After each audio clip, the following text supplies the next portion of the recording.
네, 여러분 오늘도 좋은 주일입니다. 또 한 절기가 지나고 있죠. 아직도 많이 덥긴 한데요. 이제 진짜 가을이 올 때가 됐나 봅니다. 계절은 계속 바뀌는데 우리의 마음은 어떤가 저는 좀 생각을 해보았어요. 계속 상황에 따라 변하는 우리의 마음과는 다르게 하나님께서는 늘 변치 않고 우리를 지키신다 라는 이 메시지가 이번 주 저의 마음에 크게 와닿았는데요. 이런 마음을 담아서 오늘 준비해 보았습니다. 우리의 마음의 문을 열어달라고 처음 고백하며 나아갑시다. 내 마음의 문을 여소서. 내 마음의 문을 여소서. 내 마음의 문을 열어 주 보게 하소서. 주 보게 하소서. 내 맘의 문을 여소서. 내 맘의 문을 열어 주 보게 하소서.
온전한 그의 사랑 안에 함께 살게 하셨네.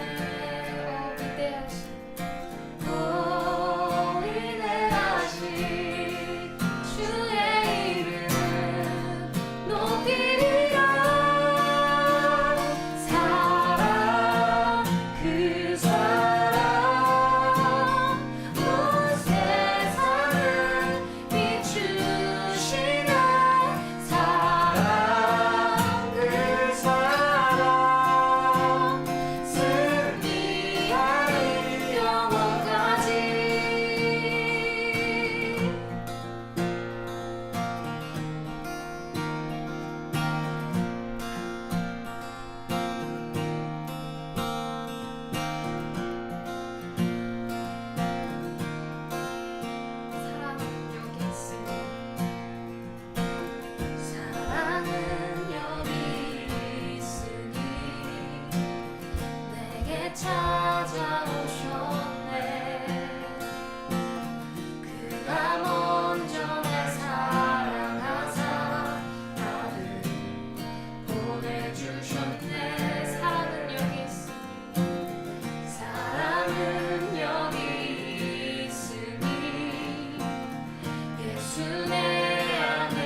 주시며 낮아 있는 나까지 하나님께서 올리시고 나에게 변치 않는 믿음을 허락하신 주님, 이 방 안에, 여러분이 계신 그 방 안에, 이 예배당에 하나님을 가득 초대하세요. 여러분 기도합시다.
위대하신 하나님,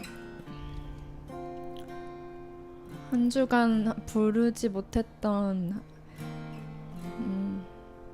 그 위대하신 하나님 당신의 이름을 오늘 부르며 높여드립니다.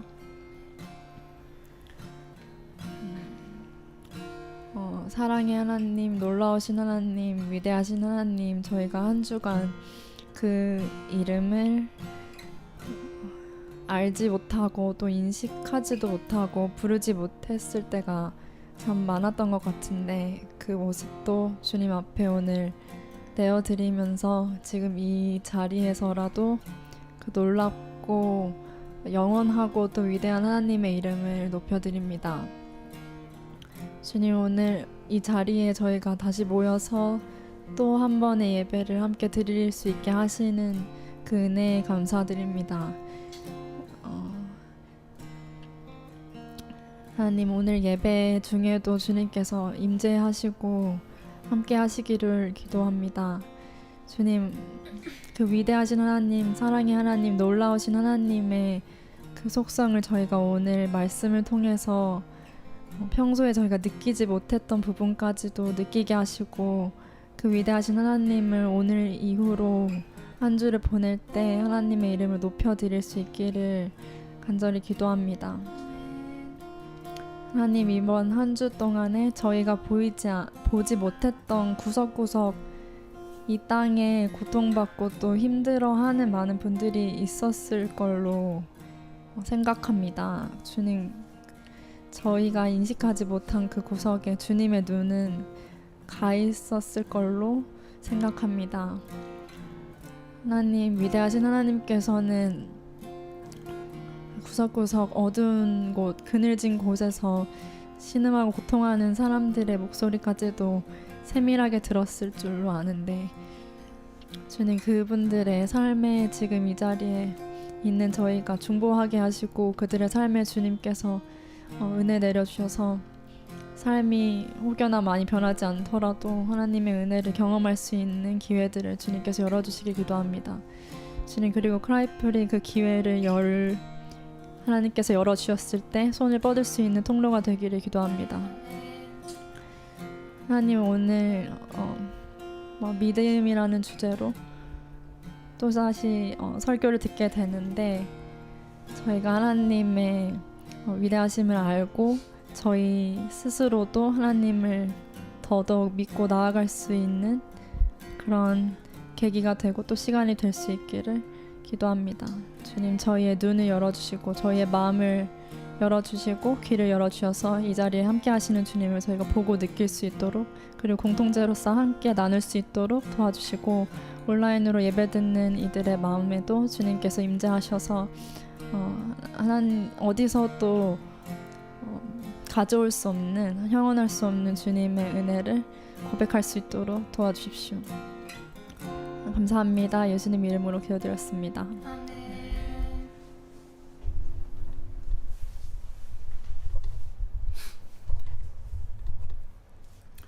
네, 여러분 반갑습니다. 네, 8월 8일 오늘도 주일입니다. 또 그 엊그저께 이제 뉴스를 통해서 또다시 4단계가 2주 또 연장이 됐다고 했죠. 우리나라뿐만 아니라 전 세계적으로 다시금 이 바이러스로 인해서 어려움을 겪고 있는 가운데에 있습니다. 그러나 우리가 또 작년과 다르게 또 올해는 어느 정도 좀 극복을 했듯이 또 이 여전히 어려운 가운데 있지만 우리가 또 극복하게 되는 날이 오늘 줄을 믿습니다. 특히 우리 믿는 자들은 다른 말을 할 것 없이, 다른 생각이나 말할 것 없이 하나님께 이 가운데 뜻이 무엇인지 기도하고, 또 이것 때문에 또 곳곳에 어려운 사람들이 굉장히 더 많아진 것 같아요.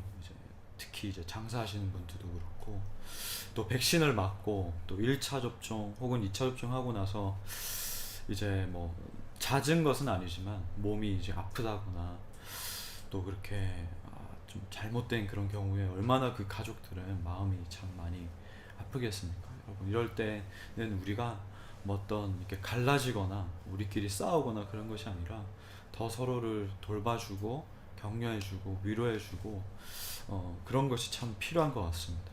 여러분도 주변에 사람들에게 잘 이렇게 격려해주고 또 위로해주고 돌봄이 있었으면 참 좋겠습니다. 오늘 본문은 또다시 이제 우리 건너뛰었어요. 제가 지난번에 이 거라사 지역의 이방인의 그 경우에는 제가 마태복음으로 말씀을 나눈 것으로 이제 기억납니다. 찾아보면 크라이플 주일 예배란에 이 본문으로 나눴던 그 말씀이 있습니다. 혹시나 그 영상을 또 참고하시면 되겠고, 오늘 그 이후의 이야기죠. 마가복음 5장 21절에서 43절의 말씀입니다. 마가복음 5장 21절에서 43절까지의 말씀, 이 말씀을 가지고 오늘 저와 함께 나누기 원합니다. 마가복음 5장 21절에서 43절, 좀 많지만 우리가 이 하나님 말씀을 읽고 기억하기 원합니다. 함께 교독하고 마지막 구절 같이 읽겠습니다. 예수께서 배를 타시고 다시 맞은편으로 건너가시니 큰 무리가 그에게로 모이거늘 이에 바닷가에 계시더니 회당 중 하나인 야이로라 하는 이가 와서 예수를 보고 발 아래 엎드려 간곡히 구하여 이르되 내 어린 딸이 죽게 되었사오니 오셔서 그 위에 손을 얹으사 그로 구원을 받아 살게 하소서 하거늘 이에 그와 함께 가실새 큰 무리가 따라가며 에워싸 밀더라. 12회를 혈루증으로 알아온 한 여자가 있어 많은 의사에게 많은 괴로움을 받았고 가진 것도 다 후회하였으되 아무 효험이 없고 도리어 더 중하여 두던 차에 예수의 소문을 듣고 무리 가운데에 끼어 뒤로 와서 그의 손에 손을 대니 이는 내가 그의 옷에만 손을 대어도 구원을 받으리라 생각함이더라. 이에 그의 혈루 근원이 곧 마름에 병이 나온 줄을 몸에 깨달으니라.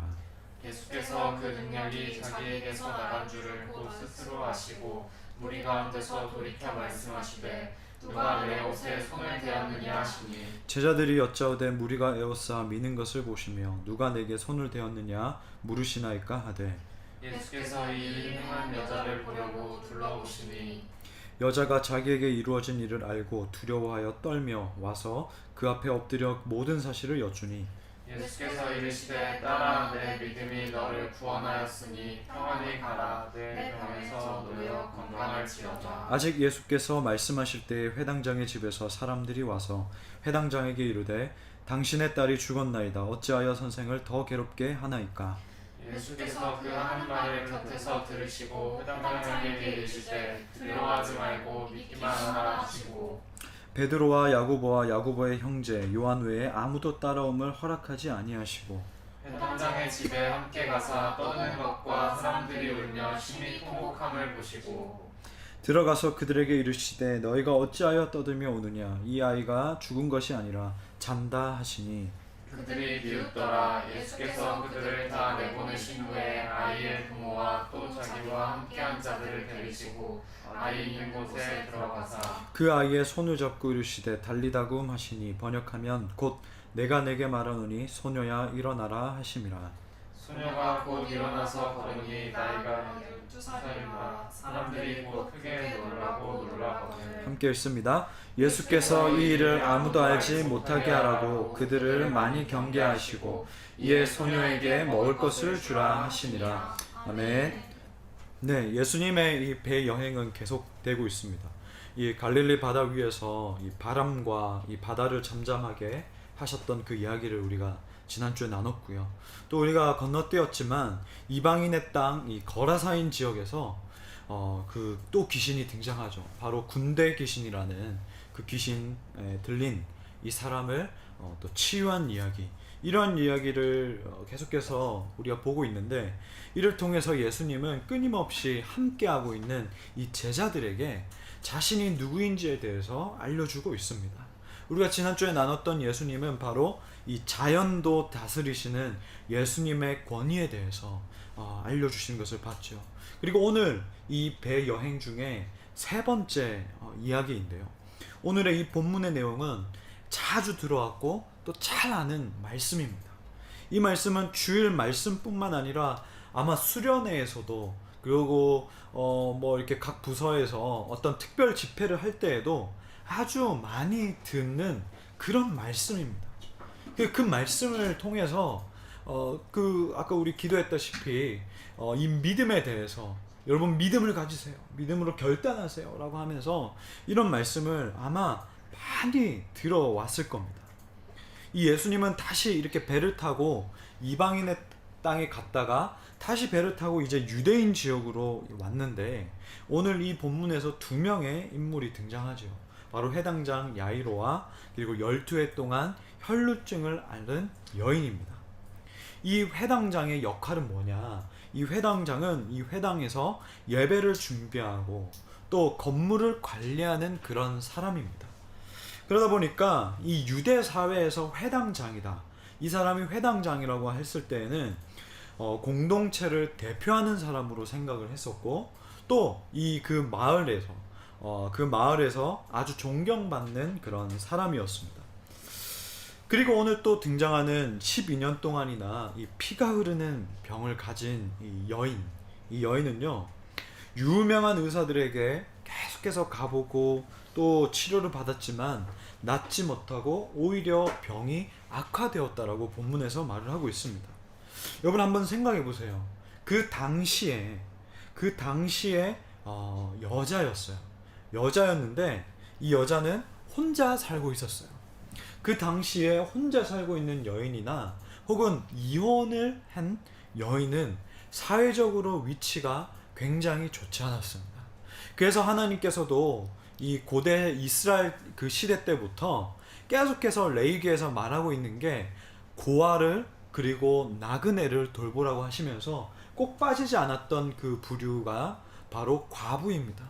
이혼당한 과부들을 너희가 괴롭히지 말고 부당하게 대하지 말고 이렇게 돌봐줘라, 공동체에서 돌봐줘라 라고 그렇게 말을 했죠. 근데 이 12해 동안 어쨌든 이 혈루증을 앓는 이 여인은 혼자이죠, 그리고 여인이죠, 그리고 계속해서 병을 계속해서 앓고 있는 그런 상황에 있으니까 회당장과 달리 사회적으로 아주 암담하고 사회적으로 어쨌든 천대받고 사회적으로 아주 낮은 위치에 있다는 것을 우리는 추측할 수가 있습니다. 더군다나 이 여인의 경제적인 형편은 어떻죠? 오늘 본문의 말씀에 보니까 치료를 하러 다 다녔는데 그 돈을 다 소비하고 허비하고 아주 경제적으로 가난하게 살고 있다라고 그렇게 말을 하고 있습니다. 그러니까 이 여인은 아주 정말 참담하고 절망적인 상황이라는 거죠. 근데 여러분, 우리가 한번 짚고 넘어갈 필요가 있습니다. 공동체를 대표하고 존경을 받는 그런 위치에 있는 야이로나 사회적으로 천대받고 아무도 눈길을 주지 않는 이 여인이나 똑같은 상황이라는 겁니다. 사회적으로 지위를 갖고 있는 자나 절박한 그 심정으로 치료를 받기 위해서 이것저것 다닌 자나 여전히 해결받지 못한 상황은 동일하다는 것이죠. 여러분, 사람이 어떻게 할 수 없는 순간은 누구에게나 동일하다는 것을 우리는 알 수가 있습니다. 오늘날 우리에게도 최선을 다하고 미리 계획하면서 살아가지만 어떻게 할 수 없는 시간들이 있다는 것을 우리는 인정하면서 살아가고 있습니다. 우리가 지금 처해 있는 현재 상황도 마찬가지입니다. 저 역시도 아주 이것은 20살 때부터 계획을 해왔고 그 계획대로 플랜대로 잘 맞춰서 그렇게 살아왔는데, 이 결정적인 타이밍에 이제 작년에 이 계획을 이제 펼쳐서 나가면 되겠다라고 했던 시점에 생각지도 못한 이 일들이 이제 펼쳐지면서 내 힘으로는 어떻게 할 수 없구나, 내가 아무리 계획을 세우고 어떻게 한다고 할지라도 이것은 어떻게 할 수 없구나라는 것을 절실하게 깨달았는데, 아마 여러분도 마찬가지로 어떻게 계획을 세우고 그 다음은 이렇게 해야지라고 했지만 그렇지 못한 상황들을 너무나도 잘 알고 있을 겁니다. 그리고 우리는 한 가지 더 이 포인트를 꼭 생각해야 되는 것이, 여러분 우리가 앞전에 나눴던 1장에서 3장까지의 그 내용에서 가버나움 회당에서 예수님께서 이 귀신을 쫓아낸 사건을 우리는 알고 있습니다. 그때 나눴던 내용이 무엇이죠? 회당, 이 하나님의 말씀이 있는 그 회당 그 장소라 할지라도 껍데기만 남아있는 그곳에는 능력이 없다라는 겁니다. 아무런 기적이 없었다는 것이죠. 여러분, 이 회당장, 이 회당을 대표하고 관리하고 어쨌든 이 회당에서 드려지는 하나님께 드린 예배를 관리하는 이 회당이라고 했는데, 아무리 그라고 할지라도 자기 딸에 대해서는 아무런 능력을 펼칠 수 없는, 아무런 일을 할 수 없는 그런 상황에 놓여 있는 것을 우리는 보게 됩니다. 그리고 이 회당장 야이로뿐만 아니라 그 마을에 있는 이 의사들뿐만 아니라 다른 종교 지도자들도 이 여인을 향하여서 아무런 능력을 행하지도 못했고, 이 여인에 대해서 어쩌면은 신경조차도 안 썼을 수도 있습니다. 그러니까 이 회당장 야이로든 이 12해 동안 혈루병을 앓는 이 여인이든 간에 굉장히 암울하고 굉장히 어떻게 할 수 없는 그런 상황에 있다는 것을 우리는 말씀을 통해서 알고 있습니다. 이 율법에 의하면요, 이 여인은 그 여자는 월경 후에 7일 동안 부정한 상태입니다.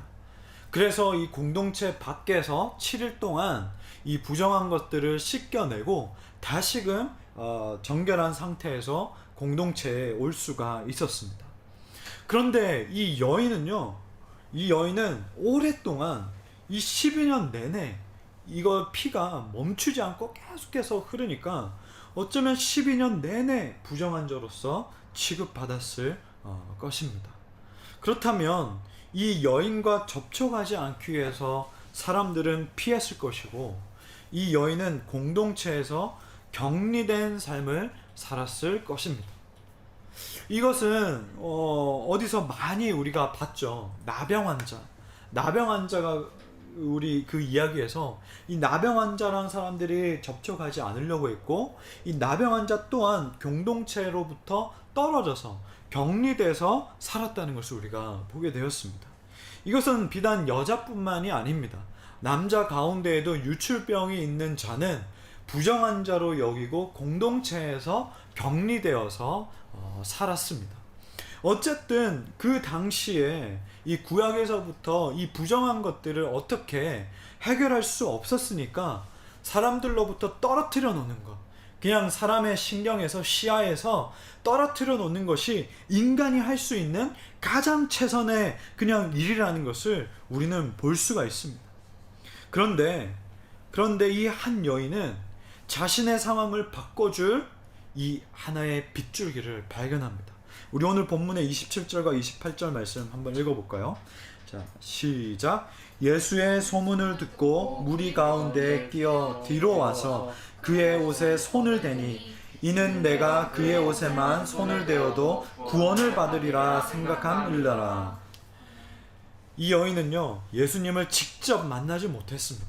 여인은 예수님을 직접 만나지 못했지만 멀리서부터 들려오는 그 예수님의 소식을 들어보니까 예수님이 나병 환자도 고치시고 귀신 들린 자도 내쫓으시고 이런 행하신 그 기적들에 대해서 들으면서 이 여인은 아마 스스로가 그가 예수라고 하는 그가 바로 메시아라고 하는 자구나, 구약에서 메시아라고 하는 그 자구나 라고 했는 그 믿음을 가지게 되었을 것입니다. 그리고 여인은 어떻게 했죠? 이 회당장의 딸을 치유하러 가시는 예수님의 그 옷에 뒤로 가서 손을 댑니다. 여러분, 이것이 오늘 제가 아까 말씀드렸던 레위기 15장 그 율법의 관점에서 이 여인은 옳은 행동일까요? 레위기 15장 1절에서 22절 말씀에 보면 혈루증을 앓는 사람은 부정한 자고 이 사람의 접촉된 이 물건에 접촉되어도 저녁까지 부정한 자로 여겼습니다.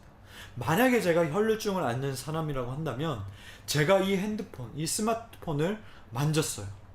그러면 이 스마트폰을 만지고 있는 이 물건을 다른 사람이 와서 이 물건에 대이기만 해도 그 사람 역시 동일하게 부정한 자로 여겼다라는 거예요.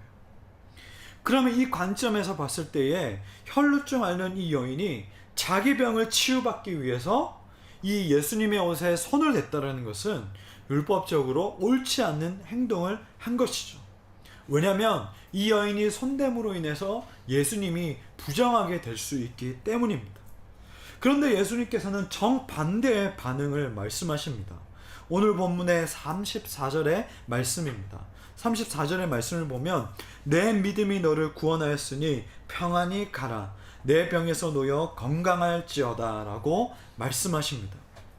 여러분, 왜 예수님께서는 이 여인을 칭찬하셨을까요? 이 여인은 바로 자신의 병이 치유받는다라는 믿음을 가졌기 때문입니다. 이 여인은 아까 말씀을 우리가 읽었던 것처럼 예수님의 옷에 손만 대어도 구원을 받으리라 라는 믿음을 가졌습니다. 그리고 우리가 너무나도 잘 알다시피 예수님은 이 나병 환자를 치유했던 그 사건 때 보여주신 것처럼 아무리 나병이 아니라, 그리고 이 혈루병이 아니라 그 어떤 이 부정한 것이 접촉하여도 예수님이 부정해 주는 것이 아니라 오히려 부정한 자가 치유된다는 것을 우리는 알고 있습니다. 이 여인이 예수님의 옷에 한 번만 손대는 것이 아니라 2번을 붙잡든 3번을 붙든 간에 예수님이 부정하게 되는 것이 아니라 이 여인이 정결하기 때문에 이 여인은 율법을 어기는 행동이 아니라는 것이죠. 율법은 죄를 알려주고 방지하는 그런 장치로서 선한 역할을 하는 것은 맞습니다. 그 당시에 사람들이 어쨌든 기준도 없고 어떤 표준도 없었기 때문에 하나님께서 세세하게 디테일하게 알려준 것은 맞습니다. 그 고대 당시에 날씨도 변변찮죠. 그리고 사람들의 그런 의술도 발달하지 못했죠. 그렇기 때문에 어떤 이 병을 앓고 있는 사람으로부터, 공동체로부터 떨어뜨려 놔서 치료받고, 그 치료받은 사람이 건강하게 판정을 받고 공동체에 들어오는 것은 그건 하나님께서 주신 하나의 기준이자 표준입니다. 그런데 한 가지 분명한 것은요, 율법은 능력이 없습니다. 율법 자체에는 이 병을 낫게 하는 능력이 없다라는 것이죠. 죄를 짓지 않을 수 있는 능력이나 선을 행할 수 있도록 해주는 그런 능력, 병을 치유하는 그런 능력은 율법에는 없습니다. 이 모든 것은 바로 하나님으로부터 나온다라는 겁니다. 이 여인이 예수님의 옷에 손만 대어도 치유받을 것이라고 생각했던, 믿음을 가졌던 근본적인 그 이유는 예수님의 능력을 믿었기 때문입니다. 제가 지난 2주간 동안 이 예수 그리스도를 믿는 믿음으로 말미암아 깨끗하게 되리라, 하나님을 믿는 믿음으로 말미암아 의로운 자가 되리라, 2주 동안 제가 로마서에 푹 빠져서 헤어나오질 못했습니다. 그때는 제가 2주 동안 이 로마서 말씀이 너무 안 풀리고 저에게 너무 어려워서 이거 나 진짜 도망가고 싶다, 연락처를 다 끊어버리고 내가 잠수 타고 싶다라는 생각을 많이 했는데, 2주 동안 그렇게 푹 그 말씀에 빠져들고 나니까, 그러고 나서 이 본문 말씀을 묵상하니까 왜 그런 이유를, 왜 제가 그런 시간을 보냈는지 조금 알겠더라고요. 이 여인은요, 아무것도 한 것이 없습니다. 이 여인이 예수님께 나아간 그 행위는요, 행위가 먼저 오고 나서 믿음이 따라온 것이 아니라 이 여인은 먼저 귀로 듣고 믿음을 가진 후에 예수님께 나아가는 행위가 있었습니다. 이 여인이 했다라는 것은 오직 하나입니다. 예수 그리스도를 믿음으로 말미암아. 예수 그리스도는 깨끗하게 해주시는 그 능력을 가지신 분이야. 예수 그리스도의 그 능력을 믿음으로 말미암아 이 여인은 깨끗하게 치유되었다라는 겁니다. 우리는 삶을 살면서 우리는 믿음을 가졌지만 우리의 이 믿음은 무엇을 근거로 하고 무엇을 베이스로 하고 어떤 것으로 말미암아 나온 이 믿음인지에 대해서 우리는 반드시 점검할 필요가 있습니다. 때로는 내가 믿음이 작은 자야, 때로는 그래 나는 좀 믿음이 있는 사람이야 라고 생각을 하는 것이 이 예수 그리스도로 말미암으로 나온 것인지, 아니면 나의 이 감정과 나의 이 태도와 나의 행위와 나의 어떤 자신감과 나의 어떤 유한한 어떤 그 대상으로부터 나온 믿음인지 아닌지에 대해서 우리는 계속해서 늘 날마다 두드려 볼 필요가 있다라는 거예요. 우린 처음부터도 어떤 행위에 근거해서 믿음을 얻은 것이 아닙니다. 때로는 믿음의 3대 가문, 4대 가문이라고 하는 그런 사람에게도 이런 오류가 있습니다. 할아버지, 할머니 때부터 믿었기 때문에 나도 믿음이 있어라고 하는 것은 대단한 착각입니다. 그렇게 믿음의 집안이기 때문에, 기도를 해왔기 때문에 나는 안전할 수 있어, 나는 믿음이 견고해라는 것은 대단한 착각입니다. 4대 믿음이 아니라 10대 믿음이라고 할지라도 자신이 하나님으로부터 믿음을 받았다라는 그 고백이 없다라면, 그 베이스가 없다라면 언제든지 무너질 수 있고, 언제든지 이런 어려운 상황이 왔을 때에 금방 무너져 버릴 수 있고 허물어져 버릴 수 있는 그런 위험에 노출된 자입니다. 제가 목사이지만, 제가 목사라고 해서 당연스럽게 제 아들이 믿음을 가지고 있고 믿음으로부터 안전하다라는 그런 결론은, 당연한 공식은 없습니다. 여기에는 모든 이 사람들도 그렇기 때문에 누가 이런 믿음의 일을 했다더라, 누가 이런 일들을 해냈다더라, 이런 것에 다 흔들리지 마시고, 다른 사람을 보고 부러워하지 마시고, 내가 이 예수님의 능력을 믿는 믿음으로 말미암아 살아가는 삶인지 아닌지 그것을 한번 잘 유념해 봤으면 좋겠습니다. 단 한 가지 분명한 사실은, 우리가 이 믿음이라는 것은 하나님으로부터 온 선물이고, 우리는 이 선물을 그저 받아들였을 뿐이고, 그리고 그 이후의 이 삶도 하나님께서 이끌어 가시고 하나님께서 우리의 그 모든 것들을 견인해 나간다는 것, 이것을 우리가 꼭 잊지 않았으면 좋겠습니다. 그렇다면 그 예수님의 그 능력은 바로 무엇일까요? 오늘 마가복음에서 분명하게 말하고 있습니다. 마가복음의 이 전반적인 이 내용은 이 기적을 통해서 하나님의 나라가 이제 임재했고 인간은 회복할 것이고 하나님과 인간 사이에 이제 완전한 화목함이 이루어질 것이라고 예수님은 계속해서 보여주고 계십니다. 하나님 나라를 선포하고 치유하고 또 이런 것을 통해서 이 하나님 나라가 이미 왔다, 임재했다라는 것을 보여주고 계시고, 지금 피조물이 죄로 말미암아 타락하고 죄로 말미암아 지금 죽었던 그런 인생인데 회복될 것이라고 말하고, 이제 하나님과 인간 사이에 예수 그리스도의 그 십자가로 말미암아 영원토록 화목과 화해가 있다라고 그렇게 예수님께서 이 사역을 하시면서 보여주고 계신데, 오늘의 본문의 이 주제는 바로 회복이라는 주제입니다. 예수 그리스도로 말미암아 인간이 회복된다라는 거예요. 그런데 이것은 얕은 그런 개념의 회복이 아닙니다. 단순히 내 감정이 슬프고 어려웠는데 기뻐지고 즐거워지는 그런 회복, 그게 안 중요하다는 게 아니라, 단순히 그런 차원의 회복이 아니라 인간의 근본적인 문제, 근본적인 그런 해결되지 않는 그 문제가 회복될 것이라고 예수님은 보여주고 계십니다. 야이로의 그 딸과 혈루증을 앓는 그 여자의 이 사건들을 통해서 예수님은 질병을 다스리시고 죽음을 다스리시는 권위 있으신 분이시라는 것을 이 사건을 통해서 보여주십니다. 우리가 아주 오래전부터 돌아가서 이 태초에 에덴 동산에서 하나님은 아담과 하와에게 생명을 부여해 주셨습니다. 아담과 하와는 이 하나님께 지음을 받아서 영원한 생명을 얻었고 그렇게 하루하루 살아갔는데, 하나님께서 이 선악과를 먹으면 분명히 죽을 것이라고 경고를 하셨습니다. 그러나 우리가 알고 있듯이 이 아담과 하와의 불순종으로 인해서 영적인 죽음과 육체적인 죽음을 가져왔지요.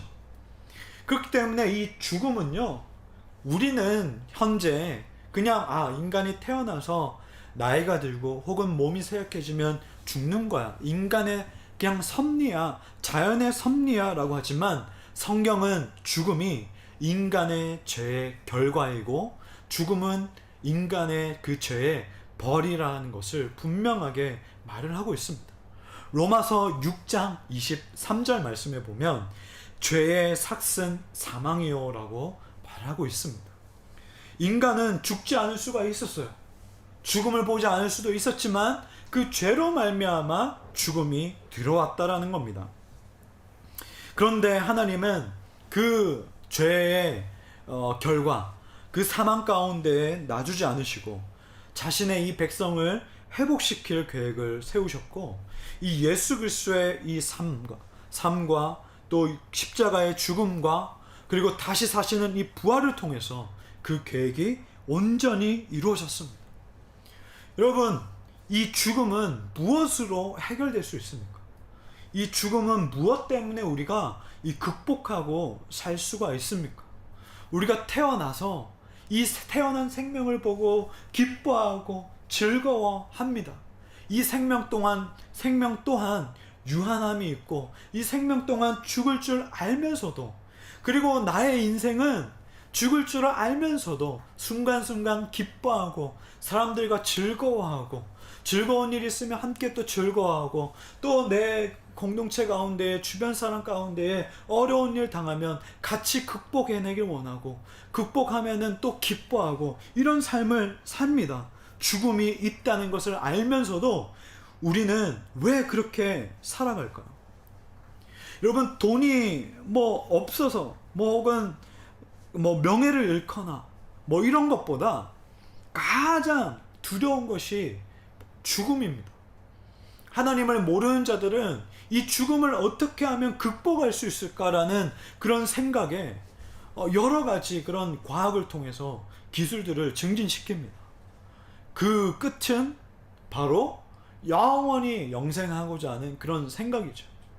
제가 이전에 그 프로메테우스라는 영화로 AI 시대의 주인은 누구인가라는 특강을 청년부, 청소년 대상으로 이렇게 막 하러 다녔습니다. 이제 영화를 통해서 영화 설교, 영화 강의를 했던 적이 있는데, 거기에 나오는 웨이랜드의 그 마지막 그 박사, 그 주인, 천문학적인 돈을 가진 이 사람이지만 마지막에 그 가졌던 그 욕망은 뭐냐면 나를 영원토록 살 수 있도록 좀 해달라는 거예요. 영원토록 살 수 있도록 그렇게 해달라는 인간의 그 욕망을 드러냅니다. 그런데 우리가 믿는 자가 이 모든 것들을 극복하고 초월하고 이 땅에서 희노애락을 느끼며 살아갈 수 있는 그 한 가지 비결은 바로 예수 그리스도 때문입니다. 저는 죽음을 초월해서 죽음이 두렵지가 않아서 이렇게 설교하는 게 아닙니다. 저 또한 역시 때로는 죽음을 생각하면 슬플 때가 있습니다. 부모님을 생각하고 벌써 부모님 연세가 이제 65이 넘어가시고, 이거 20년 뒤면 15년 뒤 20년 뒤면 이제는 마음의 준비를 해야 되는 거 아닌가, 이런 생각을 할 때마다 문득 그냥 눈물이 혼자서 이렇게 훔칠 때가 있습니다. 그럼에도 불구하고 이 두려움들을 우리가 극복하는 이유는 바로 예수 그리스도 때문입니다. 예수님이 십자가의 죽음으로 우리의 모든 죄값, 하나님께서 모든 진노를 인간에게 쏟을 그 진노의 그 값을 지불하셨고, 예수 그리스도의 그 부활로 말미암아 마지막 때에 우리는 그 마지막 때의 최종적인 육신의 부활이 있다라는 것을 우리는 믿고 알고 있습니다.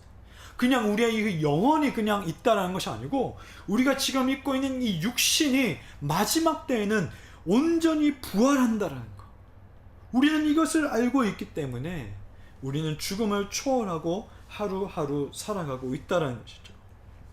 저와 여러분의 생명의 주관자, 저와 여러분을 살려주시고 또 저와 여러분의 이 삶을 이끌어 가시는 분은 예수님이라는 이 진리를 꼭 굳건하게 믿으시기를 바랍니다. 요즘 같은 시대 때는 더욱더 믿으시길 바랍니다. 여러분, 하나님과 내가 동행한다, 내가 하나님과 함께 한다라는 것은 다른 게 아닙니다. 여러분, 요한복음 14장 5절에서 6절 말씀 제가 읽어드리겠습니다. 도마가 이르되 주여 주께서 어디로 가시는지 우리가 알지 못하거늘 그 길을 어찌 알겠사옵니까? 생명의 길이 어디 있는지 이 세대 가운데서 우리가 예수님이 없으시면 생명의 길이 우리가 어디인지 우리가 어떻게 합니까? 라고 도마가 물으니까 6절에서 예수님께서 알려주시죠. 내가 곧 길이요 진리요 생명이니 나로 말미암지 않고는 아버지께로 올 자가 없느니라. 여러분, 이 땅 가운데에도 우리가 두 눈으로 예수님을 보지 못합니다. 하나님 보지 못합니다. 성령 하나님 우리 두 눈으로 보지 못합니다. 혹 봤다라고 하는 사람이 있으면 의심해야 됩니다. 삼위일체 하나님을 우리가 보지도 못하고 만지지도 못하지만 어쨌든 예수님께서는 도마에게 말씀하셨던 것처럼 오늘날 우리에게도 너희가 두 눈으로 보지 못한다 할지라도 만지지 못한다 할지라도 내가 곧 길이요 진리요 생명이니 나로 말미하지 않고는 아버지께로 갈 자가 없다. 너희가 나를 붙들라. 우리가 그런 의심이 들고 이 땅 가운데에서 나의 생명을 위협하는 일들이 오고 사회 구조적인 이 전체에서 하나님인가 이거인가 막 그런 갈등이 올 때에 이 말씀을 떠올리세요. 도마가 이르되 예수께서 이르시되 내가 길이요 진리요 생명이니 길이요 진리요 생명이신 예수님이지 내 길은 나의 생명은 내 진리는 예수님께 있지.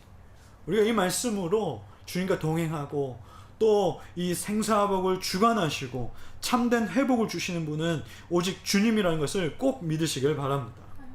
그리고 이 오늘 본문에서 예수님은 또 한 가지 이 회당장 야이로와 특히 이 12회 동안 혈루병을 앓는 이 여인을 통해서 이것을 말씀하십니다. 예수님은 자신과 바른 관계를 맺을 수 있는 조건에 대해서 말씀하십니다. 그것은 바로 믿음입니다. 예수님을 자신을 따르는 사람들에게 믿음을 기대하십니다. 제자들에게, 어부인 제자들에게 이제 나를 따르려면 말이야 내가 하는 비유나 내가 하는 말씀을 너희가 이해하려면 이제 너희 저기 종교 지도자들 있는 데 가서 성경 좀 배우고 와. 너 좀 지식 좀 채우고 와. 너 좀 뭐 좀 하고 와. 라고 예수님은 말씀하지 않습니다. 이제 우리가 복음 전도 여행을 하러 다닐 텐데 그러려면 여행 경비가 굉장히 많이 들 거야. 너 가서 뭐 좀 팔아가지고 와.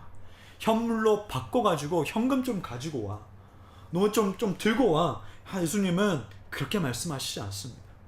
예수님은요 우리에게 기대하실 때에 어떠한 그런 자신감 있는 상태나 어떠한 많은 돈다발이나 어떠한 보시기에 완벽한 그런 행동을 할 수 있는 그런 도덕적인 관념이나 어떤 그런 행위들을 예수님께서는 말씀하시지 않고 오직 바로 믿음을 원하신다는 겁니다. 여러분, 여기서 믿음은 뭡니까? 여러분, 믿음에 대해서 많은 사람들이 다양한 이야기를 합니다. 그러나 성경에 근거해서 믿음이 무엇이냐라고 했을 때에 자기 자신을 구원하기 위해서는 할 수 있는 것은 아무것도 없다라는 것을 인정하고 오직 하나님의 구원 능력을 전적으로 의지한다라는 것. 의지하는 그 표현이 바로 믿음입니다. 내가 하나님의 구원의 능력을 완전히 그냥 80%, 90%, 99.9999%가 아니라 100% 다 의지한다라는 거예요. 여러분, 혈루증 앓는 여인이 예수 그리스도에 대해서 메시아에 대해서 들었지만 이 여인이 어떤 지식이 있었는지 믿음에 대해서 어떤 지적인 동의가 있었는지 자세하게 말하지 않습니다. 어쩌면요 이 여인은 종교 지도자들 봤을 때의 미신적인 믿음입니다. 여러분, 당시의 사람들이 로마의 그 시대 사람들이 어떤 생각을 가지고 있었냐면요 자기들의 통치자를 이렇게 만지면은 복을 주는 능력이 있다고 믿었습니다. 그러니까 카이사르 황제나 그 로마 황제가 이렇게 길을 이렇게 행차하잖아요. 그러면 그 황제의 옷이나 그리고 이렇게 무릎이나 손 이런 것들을 터치만 해도 그 황제가 가지고 있는 기운과 능력으로 인해서 자신이 치유받고 자신이 복을 받는다라고 생각을 했어요. 그래서 로마 황제가 지나갈 때에는 많은 무리가 이렇게 항상 둘러싸고 있었습니다. 아마 이 여인도 비슷한 의도를 가지고 예수님에 갔을 수도 있습니다. 종교 지도자들을 봤을 때에는 어쩌면 이 여자는 정통적인 신앙에 없는 이단자일 수도 있습니다. 그런데 이 여인은 우리가 해야 할 정말 중요한 한 가지를 가르쳐 줍니다. 어쨌든 이 여자는 예수님에 대해서 들었고 그 믿음이 형성되어서 예수님께 왔고 예수님을 그 믿음으로 손을 댔습니다. 이 여인의 믿음은 죽은 믿음이 아니라 살아있는 믿음이었습니다.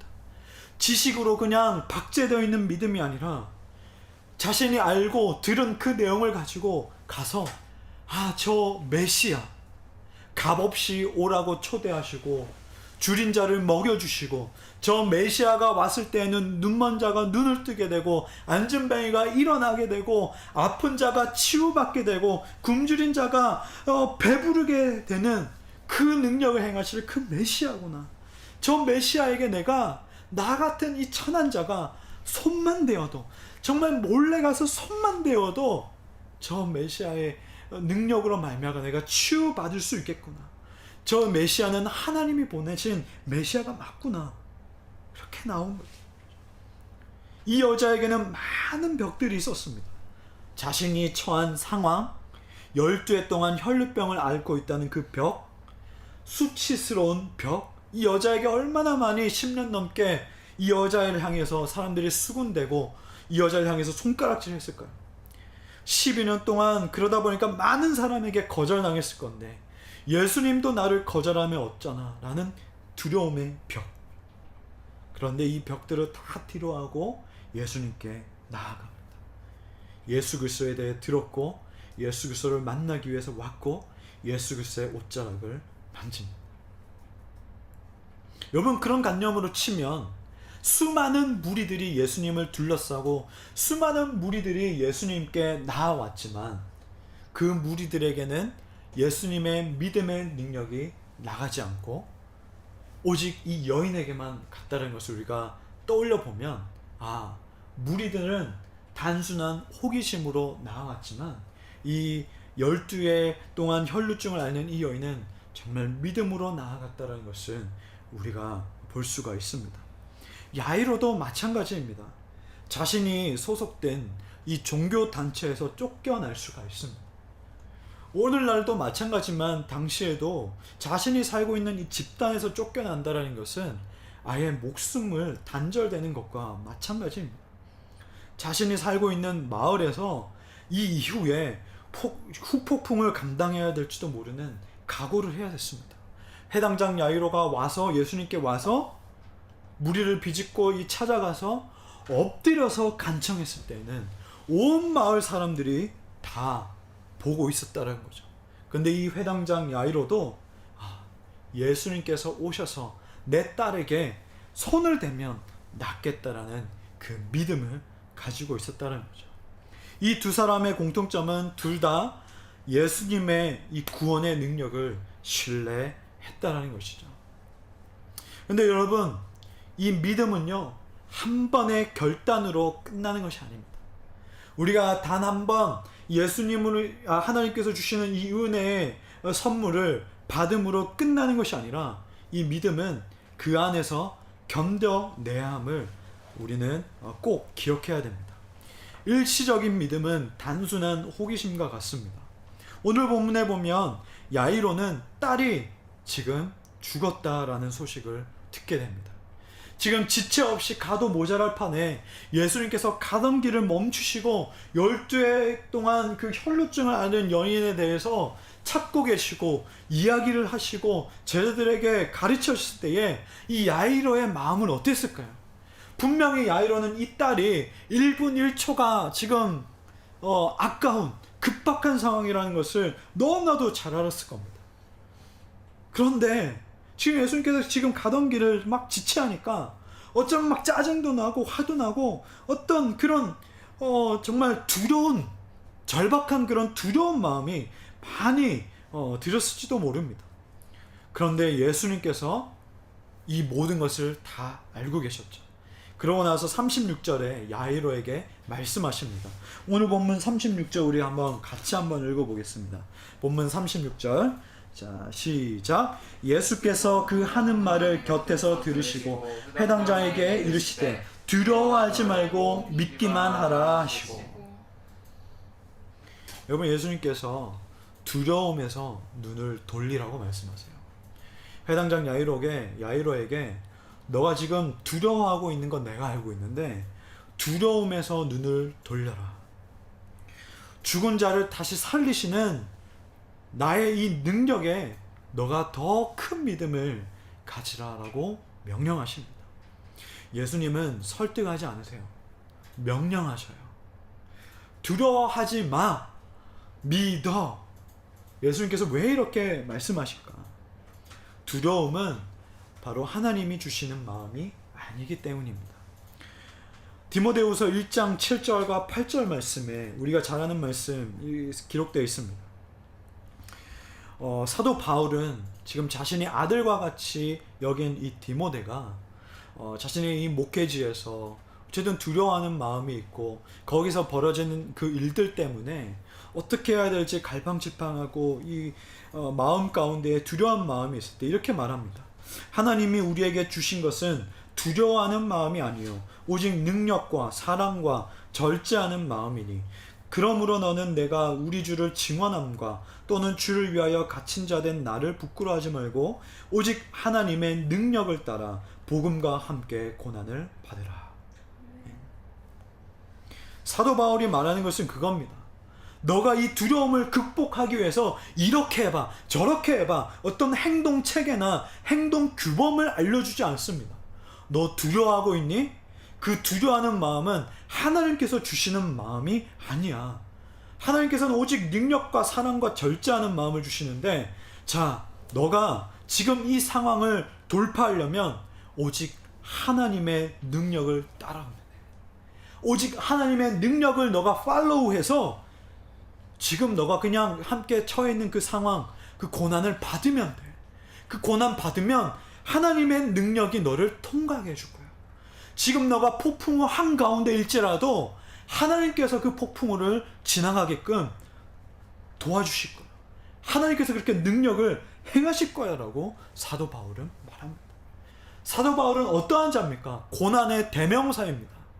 복음을 전할 때에 숱한 어려움은 이 어려움이라고 말하기에도 더 어려운 그런 실전의 그런 상황들을, 무수한 상황들을 많이 겪었던 사람입니다. 그런데 이 사도 바울이 뛰어나서 능력이 좋아서 그 모든 것들을 통과했습니까? 아닙니다.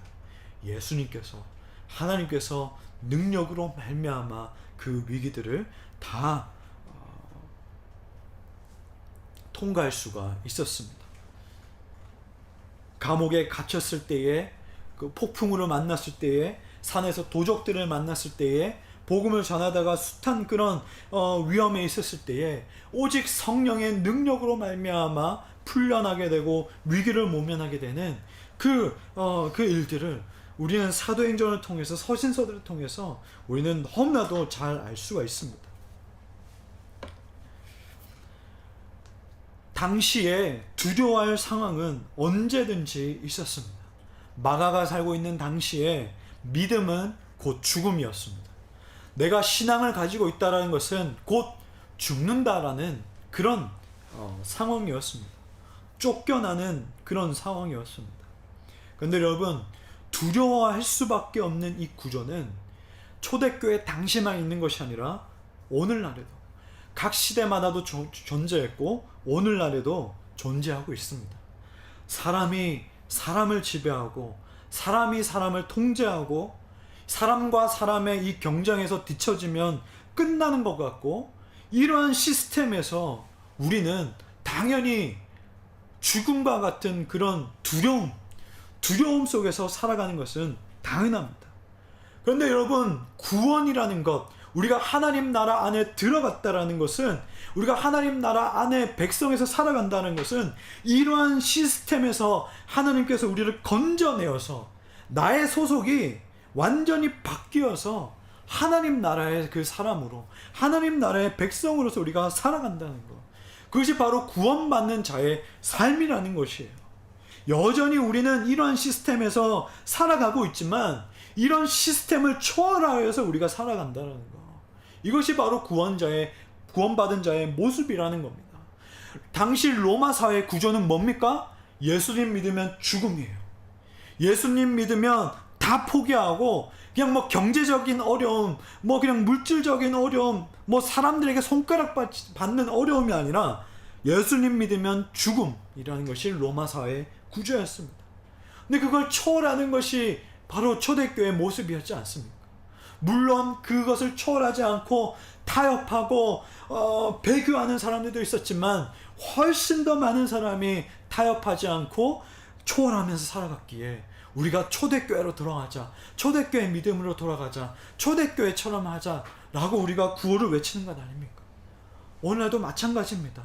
동일한 우리 사회 그 시스템에서 예수님을 믿는다, 신앙을 가진다라는 것은 어쩌면 우리가 이 직장 안에서 어쩌면 베네핏을 받지 못하는 것일 수도 있습니다. 어쩌면 우리가 이 사회 시스템 안에서 여러 가지 이 이익을 포기하는 것과 마찬가지일 수도 있습니다. 저는 저와 여러분이 단순히 방어적으로만 이 신앙생활을 안 했으면 좋겠습니다. 너무나도 어려운 말인 줄 알고 너무나도 어려운 제안인 줄 알지만 본문 말씀은 우리에게 믿음이 무엇인지, 믿음의 모습이 무엇인지에 대해서 보여줍니다. 믿음을 가진 그리스도의 삶은 항상 평화로운 모습이 아니라는 사실입니다. 예수님께서 지금 회당장 야이로에게 알려주신 것도 이 같은 모습입니다. 믿음 안에는 시련과 고난과 박해가 필연적으로 따라옵니다. 왜냐하면 예수님께서 그러셨기 때문입니다.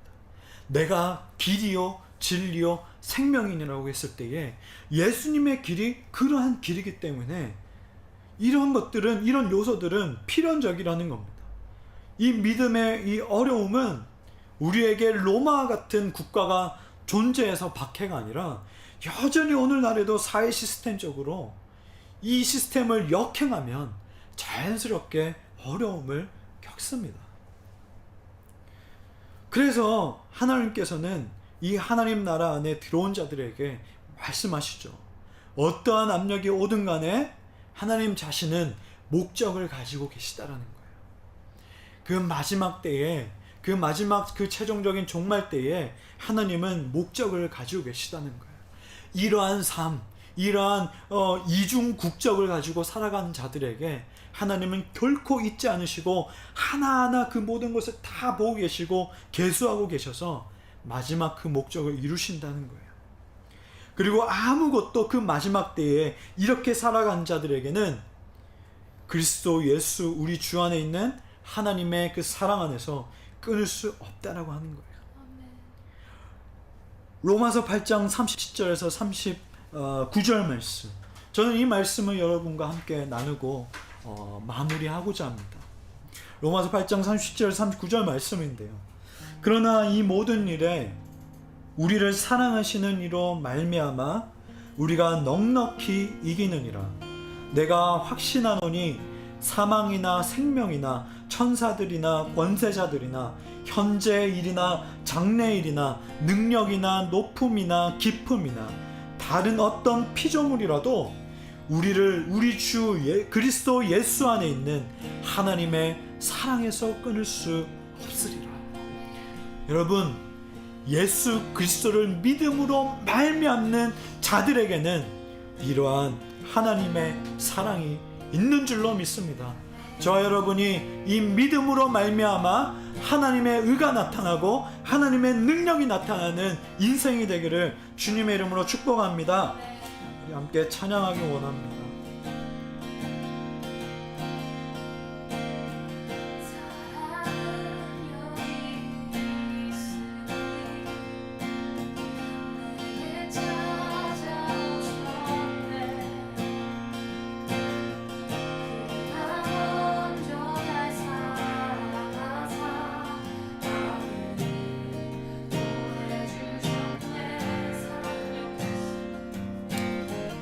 사랑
아멘. 소망과 의지를 드리며 아멘. 다시 한번 찬양합시다. 아멘. 사랑은 여기 있습니다. 사랑은 여기 있으니 내게 찾아오셨네. 먼저 날 사랑하사 먼저 날 사랑하사 보내주셨네. 사랑은 바로 여기 있습니다.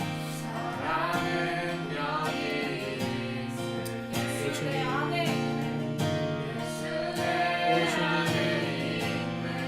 완전한 그의 사랑 안에 완전한 그의 사랑 안에 아멘. 살게 하셨네. 오 위대하신 주의 이름 높이리라. 사랑 그 사랑 온 세상을 비추시네. 사랑 그 사랑 승리하리 영원까지. 사랑 그 사랑 온 세상을 비추시네. 사랑 그 사랑 승리하리 영원까지. 사랑 그 사랑 온 세상을 비추시네. 사랑 그 사랑 승리하리 영원까지.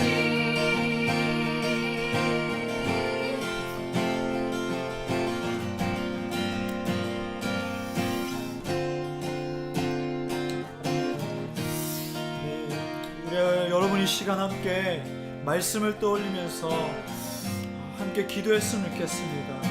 우리 찬양의 그 고백처럼 우리 하나님께서 우리에게 먼저 찾아오셨고 우리 하나님께서 우리를 사랑하셔서 하나뿐이신 독생자 예수 그리스도를 우리에게 주셨습니다.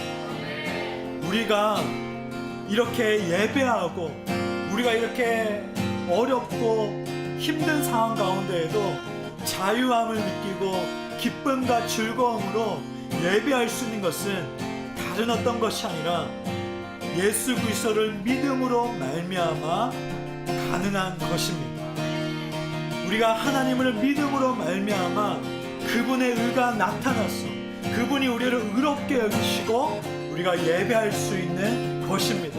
우리 시간 기도했으면 좋겠습니다. 하나님, 우리가 어려울 때마다 이 믿음이 흔들릴 때가 있습니다. 내가 자신감이 떨어지면 이 믿음이 떨어진 줄로 압니다. 내가 어떠한 행동을 하지 못하면 하나님께 그 믿음이 도달하지 못했다라고 생각할 때가 있습니다. 내가 어떠한 행동이나 어떠한 지식이 내가 생각하기에 충만하지 못하면 하나님께서 나를 받고 계시지 않는 것처럼 느낄 때가 있습니다. 그래서 내 신앙이 오르락내리락 할 때가 있는데 하나님, 오직 예수 그리스도를 믿음으로 말미암아 하나님께서는 충분히 나를 의롭다고 해주시고 충분히 그것으로 말미암아 나를 자녀 삼아 주시는 줄 믿습니다. 하나님, 이 믿음이 흔들리지 않게 해주시고 이 믿음이 어느 누구가 나를 뒤흔든다 할지라도 예수 그리스도의 그 능력을 믿는 믿음이 흔들리지 않게 하여 주시옵소서. 우리 다 함께 기도하며 나아갑니다. 아버지 하나님, 오직 이미 승리하시고 오직 이미 이 모든 것을 다 이뤄놓으신 그 예수 그리스도를 우리가 믿게 하여 주시옵소서. 하나님 아버지, 종교는 언제나 우리에게 어떤 것을 행하라, 무엇을 행하라라고 하지만, 율법은 우리에게 무엇을 하라, 하지 말아라고 하지만 능력이 되지는 못합니다. 하나님 아버지, 오직 예수님께서는 그것을 죄라고 말씀하시고 그것을 극복할 수 있도록 능력을 허락해 주십니다. 하나님께서는 그 능력을 동시에 부여해 주십니다. 하나님, 우리의 능력이 되시고 우리의 승력이 되시는 오직 하나님을 우리가 붙들게 하여 주시옵소서. 그 하나님 우리가 붙들고 가게 하여 주시옵소서. 아버지, 온전히 두려워하지 말고 하나님 아버지 믿으라고 하시는 그 말씀, 하나님 자신의 그 행위에 내 그 행위와 나의 그 모든 것들이 흔들려서 근간이 흔들려서 두려워하는 자에게 두려워하지 말고 믿으라고 하셨던 주님, 아버지 하나님 처음 그 믿음을 기억하라고 하셨던 주님, 우리가 처음 믿음을 기억하여 주시옵소서. 첫 믿음을 기억하여 주시옵소서. 아버지께서 우리에게 주신 그 선물, 우리 아버지께서 그 은혜의 구원의 선물 주신 것을 우리가 믿었던 것을 아버지 기억하게 해 주시옵소서.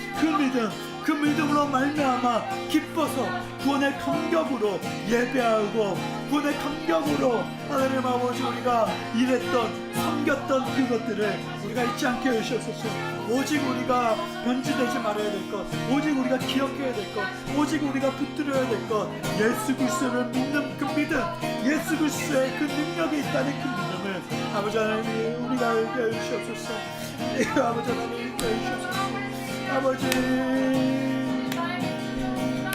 우리가 주님의 그 복음을 들은 대로 살아내고 듣고 살아내고 입증하는 사람이 되게 해주셔서 아버지,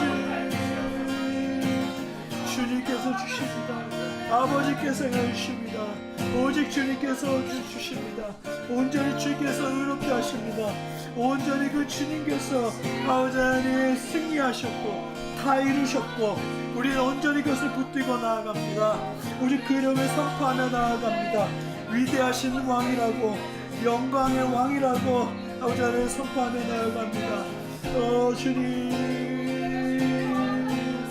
위대하신 왕, 영광의 왕, 위대하신 왕, 영광의 왕, 위대하신 왕, 영광의 왕, 주님, 주님, 위대하신 주님, 영광의 주님, 위대하신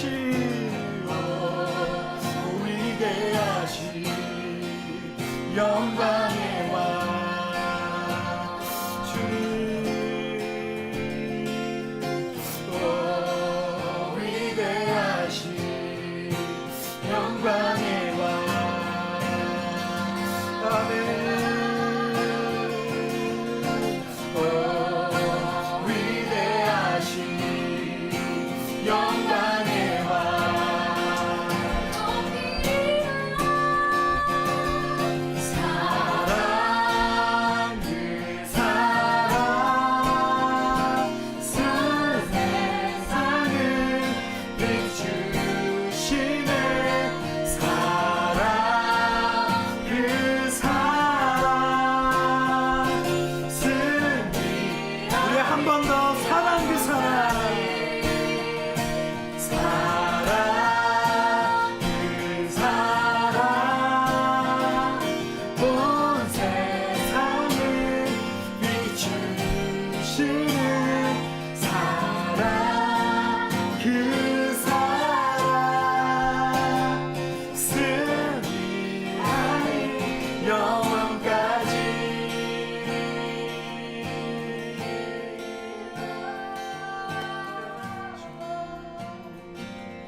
하나님 아버지, 회당장 야이로의 그 정말 절실한 그 마음처럼 12해 동안 수많은 숱한 그런 어려움과 그리고 모진 그런 힘든 속에 살아왔던 그 여인처럼 오늘날에도 우리가 그러한 마음과 그러한 상황에서 살아가고 있습니다. 하나님, 이곳에 모인 이 예배자들 결코 단 한 명도 편안한 마음 상태와 편안한 그 환경에서 편안하게 발걸음해서 예배하는 자들이 없습니다. 하나님, 어쩌면 이 땅의 모든 그리스도인들이 그러한 마음과 상황에서 주님께 예배드린 줄로 압니다. 하나님 아버지, 그러나 우리가 하나님께서 주시지 않는 그 두려움에 우리가 마음을 뺏기거나 두려움의 마음을 내줘서 우리가 절망하는 것을 습관처럼 하지 않을 수 있도록 성령님께서 붙들어 주시옵소서. 하나님, 우리는 연약합니다. 하나님, 우리에게는 지혜가 없습니다. 하나님, 우리에게는 힘이 없습니다. 우리에게는 저 공중권세 잡은 자 사탄을 대항할 그런 어떠한 능력이 없습니다. 그러나 우리가 그들을 물리칠 수 있는 비결은 오직 이 능력을 가지고 있는 예수 그리스도를 믿음으로 말미암아 우리는 물리칠 수가 있습니다. 하나님 아버지, 정말 이 12해 동안 혈루증을 앓는 이 여인이 대단한 지식이나 대단한 어떤 그런 것을 가지고 있어서 고침을 받았던 것이 아니라 오직 예수 그리스도가 메시아라는 것을 믿는 그 믿음으로 주님께 나와서 병고침을 받았던 것처럼 하나님 아버지, 우리에게 정말 어려운 순간순간마다 떠올리는 말씀이 있게 하여 주시옵소서.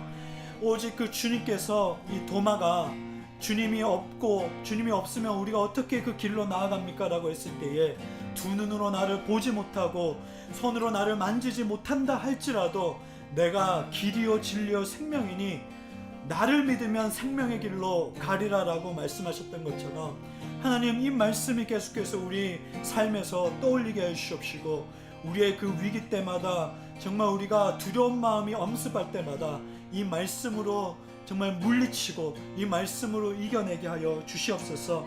하나님 아버지, 주님 당시 때에 그리고 마가가 있을 그 시대 때에 믿음은 곧 죽음이라는 사회적인 그 시스템 안에서 그 모든 것을 초월하여서 살아갔던 그 성도들을 우리가 보고 있습니다. 그 성도들을 우리가 또 있는 줄을 압니다. 하나님, 여전히 우리가 살아가는 이 사회 시스템에도 예수님을 믿는 것은 불이익을 감수해야 되는 그런 사회 가운데 살고 있습니다. 하나님, 그러나 우리가 타협하지 않게 주시고 우리가 열심히 일을 하고 살아가고 열심히 이 사회 속에서 살아가되 결정적인 순간에는 우리가 타협하지 않을 수 있도록 하나님, 우리에게 믿음을 더하여 주시옵소서. 하나님, 우리가 이 모든 것들을 다 초월할 수 있는 것은 나의 어떠한 지식이나 나의 어떠한 행위나 나의 어떠한 자신감이나 나의 어떠한 감정 상태가 아니라 오직 구원을 허락해 주시고 구원의 능력이 있으신 하나님을 믿음으로 말미암아 가능하오니 우리가 정말 365일 매 순간마다 하나님 의지하고 하나님 전적으로 의지하는 신앙이 되게 하여 주시옵소서. 하나님, 말씀에서 나눴던 것처럼 이 믿음을 가진 자들에게는 넉넉히 이기는이라고, 넉넉히 이기는 승리를 허락하셨다라고 말씀을 하셨습니다. 하나님, 이 승리하는 자들은 어떤 피조물이라도 사망이나 생명이나 천사들이나 권세자들이나 어떤 일을 할지라도 주 예수 그리스도 안에 있는 믿음의 그 사람들은 하나님의 사랑에서 끊을 수 없다라고 하셨습니다. 이 사랑을 안에서 우리가 살아갈 수 있도록 성령 하나님 인도하여 주옵소서. 감사드리며 예수님의 이름으로 기도하옵나이다. 네. 이 시간 하나님의 복을 받습니다. 하나님은 우리에게 복을 주시는 분이십니다. 주 예수 그리스도의 은혜와 하나님의 사랑과 성령의 교통하심이 두려워할 수밖에 없는 연약한 인생이지만 이미 승리하신 예수 그리스도를 믿고 의지하며 하루하루를 살아내는 우리 온 성도 가운데에 영원히 함께 있을지어다. 아멘.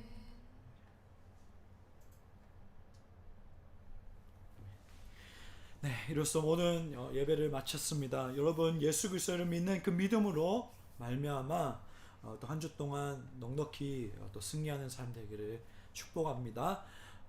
네, 예배를 마치겠습니다.